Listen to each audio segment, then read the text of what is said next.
umwanya mwiza wo kumva ubutumwa mwaduteguriye.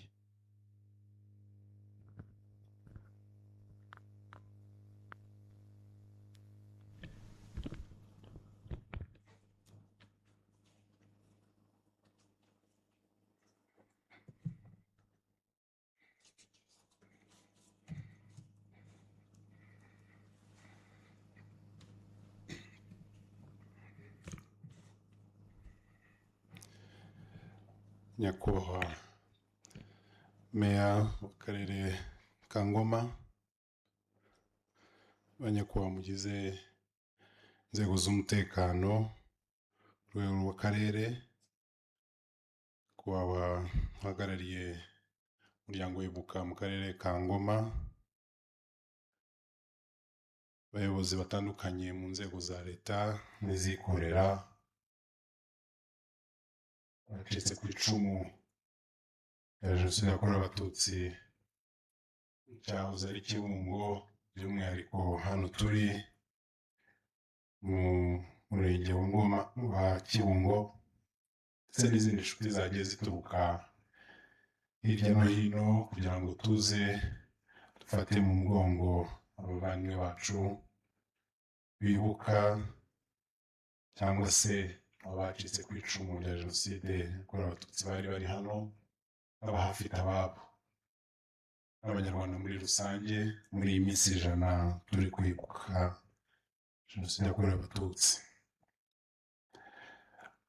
Turibuka rero ku nshuro 32 Jenoside yakorewe Abatutsi muri Mata 1994. Turibuka tuzirikana ubukana ndetse n'ubugome bw'indengakamere abayikoze bakayishyira mu bikorwa bari bafite, ariko turanibuka twiyubaka kuko Jenoside yadutwaye benshi barenga miliyoni, ndetse iranahagarikwa kandi hagarikwa n'ingabo zari zarapiye Inkotanyi zirangajwe imbere nyakubahwa Perezida wa Repubulika. Tunashima cyane byagiye bigarukaho buri wese uko abivuga, ndetse naho tumaze iminsi tujya kwibuka nicyo buri wese asorezaho vuga ati nuko zirahagera z'amarere ziduha ubuzima. Kashime na Mzee Joseph waduhaye ikiganiro cy'amateka, burya arayigisha akayavuga, ariko natwe n'abakuru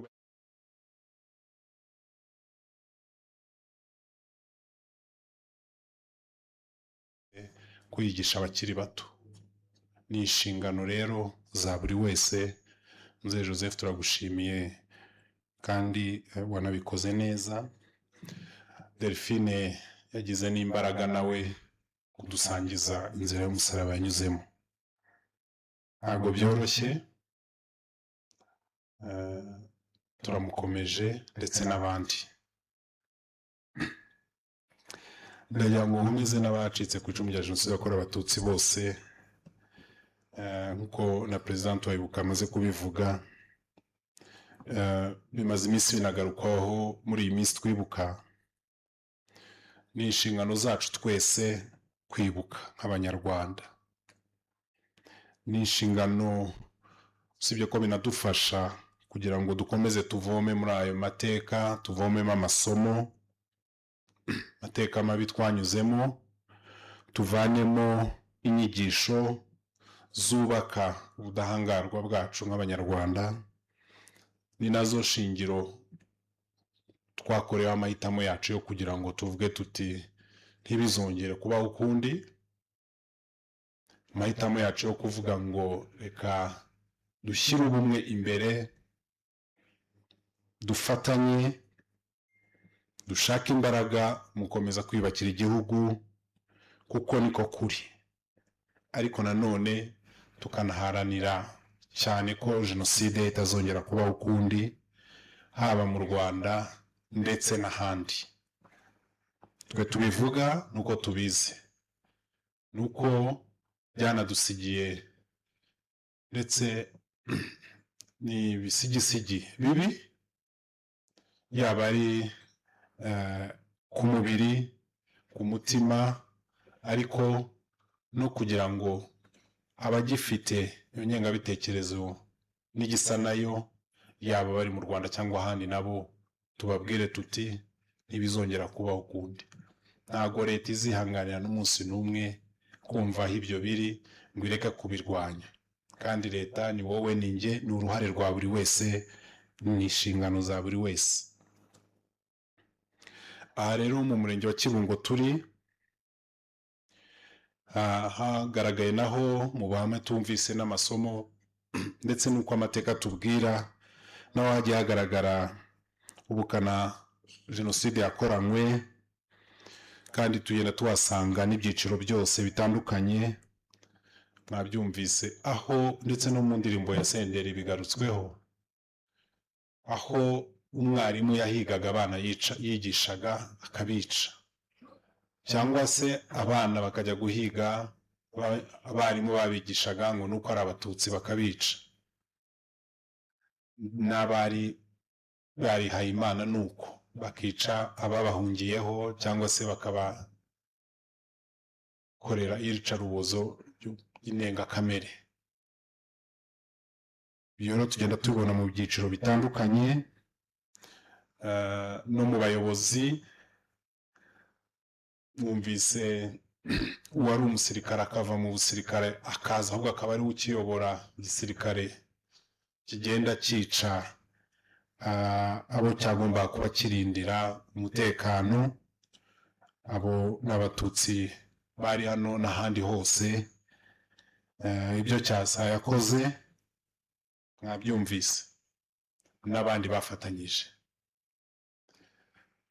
Ibyo rero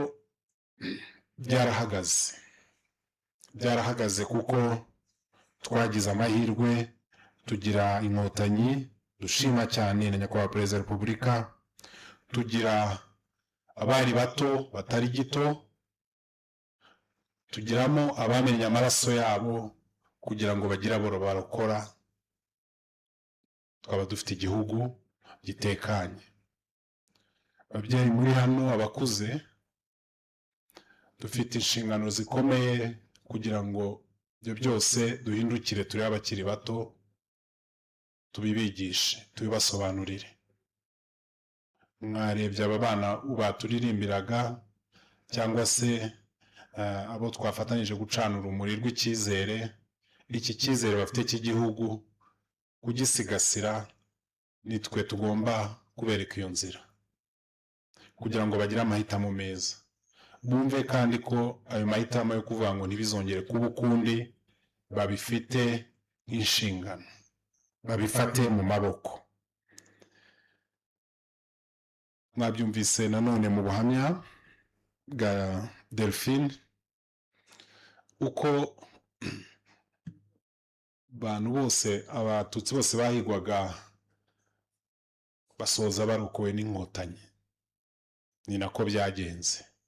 Ariko uyu munsi mu bashaka kugoreka amateka, mu bafite ideoloji ya jenoside, mu badakunda u Rwanda bashaka kugoreka ayo mateka aho bari hose, ahubwo bashaka kugaragaza ko atari ko byagenze.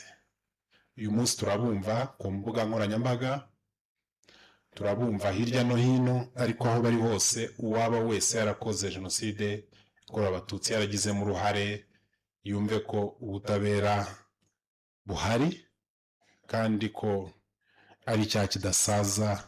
Igihe icyo ari cyo cyose azafatirwa azabibazwa.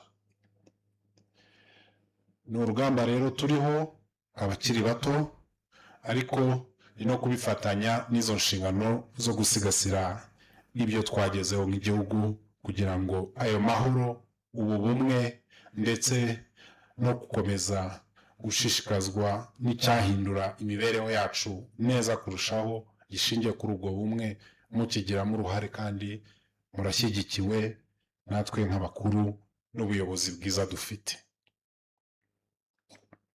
Aha nanone mu murenge wa Kibungo niho hahoze n'icyicaro gikuru cy'icyahoze ari perefegitura ya Kibungo.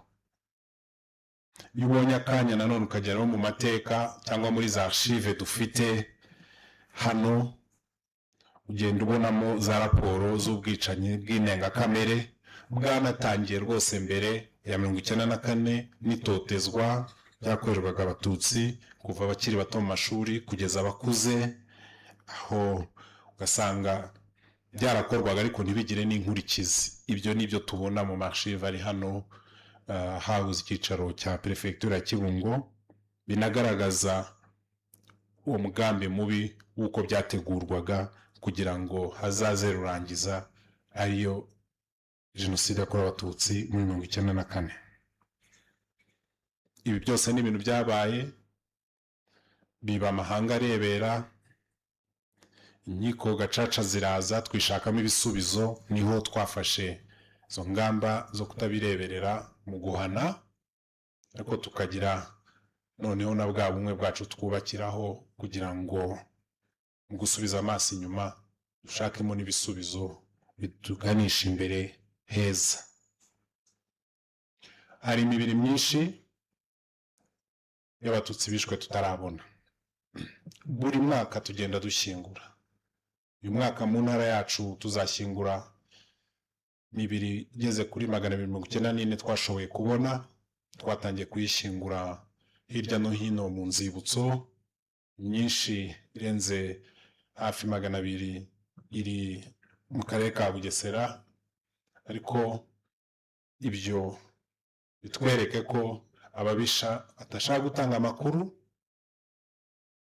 ndetse ni nabo bakomeza kugoreka ayo mateka, ni nabo bakomeza gushyira birantega mu nzira twe twahisemo y'ubumwe n'ubwiyunge, ndetse ni nabyo bikomere mubona bigihari mu isanamitima igenda riremerera bamwe mu bacitse ku icumu rya jenoside yakorewe abatutsi. Ngira nti tuzakomeza gufatanya gushakisha aho imibiri yabiri, ndetse tuzanakomeza igihe cyose kubibutsa ko bagomba kubitubwira kugira ngo dushakishe abacu. Nabo tuba twabonye si umutima mwiza, ahubwo naho ujya kumva bagiye gukora ibikorwa by'iterambere, bagiye kubaka inzu cyangwa se abari mu murima bihingira, bakagenda babona iyo mibiri tugayikusanya ngo tuyishyingure mu cyubahiro.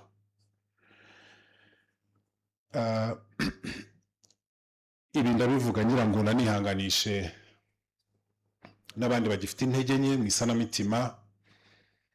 Ni uruhare rwacu rukomeye, inzego za leta n'abo dufatanya, cyane cyane amadini n'amatorero ndetse n'indi miryango itegamiye kuri leta, dukomeza gufatanya muri gahunda yo kwegera bacitse ku icumu rya jenoside yakorewe abatutsi bagifite ibyo bikomere, bagikeneye gufashwa muri iyo gahunda y'isanamitima, ariko nanone n'abafite intege nke mu buzima, mu mibereho yabo, kugira ngo ibibazo bafite bikomeze bigenda bishakirwa igisubizo. Nsoza nagira ngo nanibutse ko umwaka ushize ubwo twibukaga ku nshuro ya 31 jenoside yakorewe abatutsi, twagiye nawe tubona ibibazo nko nigeze kubivuga by'ingengabitekerezo ya jenoside ndetse n'ibindi byaha bigiye bishamikiyeho. N'aha mu karere ka Ngoma twarabibonye, ndetse n'ahandi hirya no hino, ariko n'inzego zibishinzwe yaba ari iz'ubugenzacyaha ndetse n'inkiko zikadufasha kubikurikirana kugira ngo ababigizemo urwo ruhare nabo, kuko ni ibyaha bihanirwa n'amategeko, bakurikiranwe. Gusa dukomeza kwigisha ari ababyeyi ari n'abato ko ibyo nabyo tugomba kubihashya, tugakumira, tukabyibutsa buri nzego zose bireba. Ariko n'ibibazo biri mu muryango nyarwanda cyane cyane bishingiye mu ngo zikigaragara nk'uko tuyita yo kwishyiga, nabo tubabwire gusigaho. Urubyiruko bagarukeho gato, bivuze ibyo mwima amatwi abaca ku mbuga nkoranyambaga cyane cyane, kugira ngo babigishe iyo mico mibi. hari ndetse n'abandi bakomeza kubikora basiga ubuyobozi bw'igihugu cyacu cyasha mu buryo budasobanutse, ariko nanone ibyo bufite namwe uruhare runini cyane wo gukomeza kubirwanya, cyane cyane ko mukuriye mu gihugu cyiza kandi mufite n'ababigisha amateka ndetse n'inzira nziza mwakagombye gucamo. Ndashishikariza rero mwe rubyiruko kugira ngo ayo mateka muba mwize n'aya mahirwe muba mwarahawe muyabyaze umusaruro.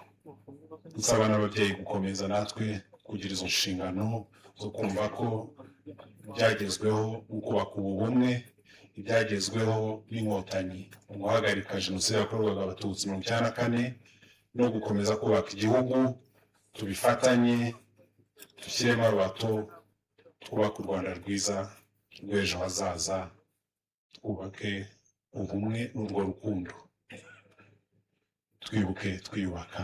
Murakoze, mugire umugoroba mwiza.